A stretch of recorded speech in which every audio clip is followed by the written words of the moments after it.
ఆ ఉమ్మడి జిల్లాలో ఇన్నాళ్ళు అదే కీలక అంశం. ఇప్పుడు ఆ విషయంలో క్లారిటీ వచ్చేసింది కాబట్టి ఆ స్థానంలో మరొకటి వచ్చి చేరింది. అప్పుడు అది ప్రాంత సమస్య అయితే ఇప్పుడు ఇది నాయకులకి సొంత సమస్య.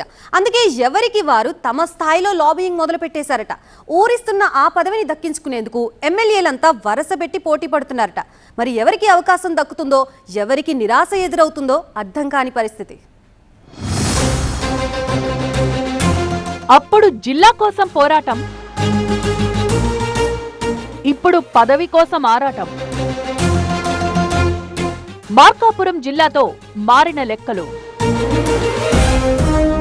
పెరిగిన పోటీ, మరి ఎవరు గెలిచేది? పశ్చిమ ప్రకాశం జిల్లాలో మార్కాపురం కేంద్రంగా నూతనంగా ఏర్పడబోయే జిల్లాలో మంత్రి పదవి కోసం 3 ఎమ్మెల్యేలు పోటీ పడుతున్నారట. వెనుకబడిన పశ్చిమ ప్రకాశం జిల్లాలో మార్కాపురం కేంద్రంగా అభివృద్ధి జరగాలంటే తమ ప్రాంతానికి మంత్రి పదవి ఉండాల్సిందే అంటున్నారట ఆ ప్రాంత టీడీపీ ఎమ్మెల్యేలు. పొరుగునున్న బాపట్ల జిల్లా నుంచి 2 మంత్రులుంటే ప్రకాశం నుంచి ప్రస్తుతం ఒకరే మంత్రిగా ఉన్నారు. దీంతో ప్రకాశం జిల్లా నుంచి విడిపోతున్న మార్కాపురం జిల్లాకు కొత్తగా మంత్రి పదవి దక్కే అవకాశం ఉందంటూ రాజకీయ వర్గాల్లో జోరుగా ప్రచారం జరుగుతోంది. 5 నియోజకవర్గాలతో ఏర్పడనున్న ఈ నయా జిల్లా నుంచి మంత్రి పదవి కోసం 3 టీడీపీ ఎమ్మెల్యేలు సిగపట్లు పడుతున్నట్టు తెలుస్తోంది. వారిలో ఎవరికి ఛాన్స్ దక్కుతుంది అనేదే అటు అధికార పార్టీ వర్గాల్లో, ఇటు రాజకీయ వర్గాల్లో చర్చనీయాంశం అవుతోంది. ఏపీలోనే అత్యంత వెనుకబడిన ప్రాంతంగా పేరున్న ప్రకాశం జిల్లా పశ్చిమ ప్రాంతం చిరకాలంగా ప్రత్యేక మార్కాపురం జిల్లా కోసం పోరాడుతోంది. 50 ఏళ్లుగా ఇక్కడి ప్రజలు ఉద్యమాలు చేస్తూనే ఉన్నారు. గత వైసీపీ ప్రభుత్వం 13 జిల్లాలను 26గా విభజించిన సమయంలోనూ తమ డిమాండ్పై దృష్టి పెట్టాలని పాలకులకు విన్నవించినా ఫలితం దక్కలేదు. అయితే ఇదే ఎన్నికల అస్త్రంగా ప్రధాన పార్టీలు ముందుకు వెళ్లగా టీడీపీ కూటమికే పట్టం కట్టారు ఇక్కడి ప్రజలు.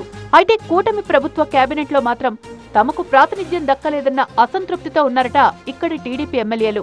గత వైసీపీ ప్రభుత్వ హయాంలో తూర్పు ప్రకాశం నుంచి 2.5 ఏళ్ల పాటు బాలినేని శ్రీనివాసులరెడ్డికి, పశ్చిమ ప్రకాశం నుంచి ఎర్రగొండపాలెం ఎమ్మెల్యేగా ప్రాతినిధ్యం వహించిన ఆదిమూలపు సురేష్ 5 ఏళ్ల పాటు మంత్రిగా ఉన్నారని గుర్తు చేసుకున్నారు.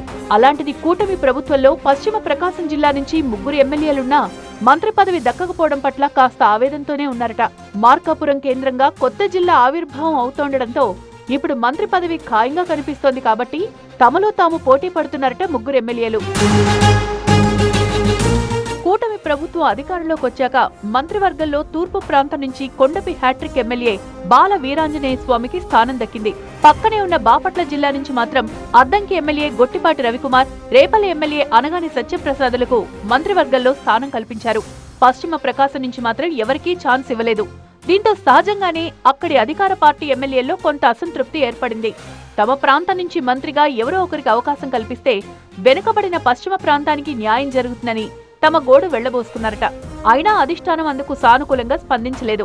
దీంతో ఈ ప్రాంత ఎమ్మెల్యేలు మంత్రి పదవిపై దాదాపు ఆశలు వదులుకున్నారని చెప్పొచ్చు. కొత్తగా పశ్చిమ ప్రకాశంలోని మార్కాపురం కేంద్రంగా కొత్త జిల్లా ఏర్పాటు నిర్ణయంతో ఈ ప్రాంతంలో టీడీపీ నుంచి గెలిచిన 3 ఎమ్మెల్యేల్లో ఎవరో ఒకరికి పదవి గ్యారంటీ అనే ప్రచారం జోరందుకుంది.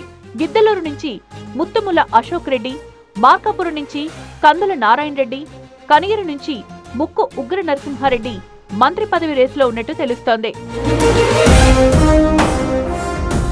ఇప్పుడు ఈ మంత్రి పదవి విషయంలో రకరకాల లెక్కలు తెరమీదకొస్తున్నాయి. ఒంగోలు పార్లమెంటు పరిధిలో 7 అసెంబ్లీ నియోజకవర్గాలుంటే వాటిలో 5 నియోజకవర్గాలు పశ్చిమ ప్రకాశం జిల్లాకు చెందినవే ఉన్నాయి. ఒంగోలు, కొండపి, కనిగిరి, దర్శి, మార్కాపురం, గిద్దలూరు, ఎర్రగొండపాలెం నియోజకవర్గాల్లో ఒంగోలు, కొండపి మినహా మిగిలిన 5 నియోజకవర్గాల్లో 3 రెడ్డి సామాజిక వర్గానికి చెందిన ఎమ్మెల్యేలే ఉన్నారు. దీంతో వీరి మధ్య ఒంగోలు పార్లమెంటు టీడీపీ అధ్యక్ష పదవి కోసం తీవ్ర పోటీ కనిపించింది. అయితే అనూహ్యంగా కనిగిరి ఎమ్మెల్యే ఉగ్ర నరసింహారెడ్డి పేరును అధిష్టానం ఖరారు చేయడంతో మార్కాపురం జిల్లా నుంచి ప్రస్తుతానికి ఈ కనిగిరి ఎమ్మెల్యేకు మంత్రి పదవి అవకాశం లేనట్టే అన్న గుసగుసలు వినిపిస్తున్నాయి.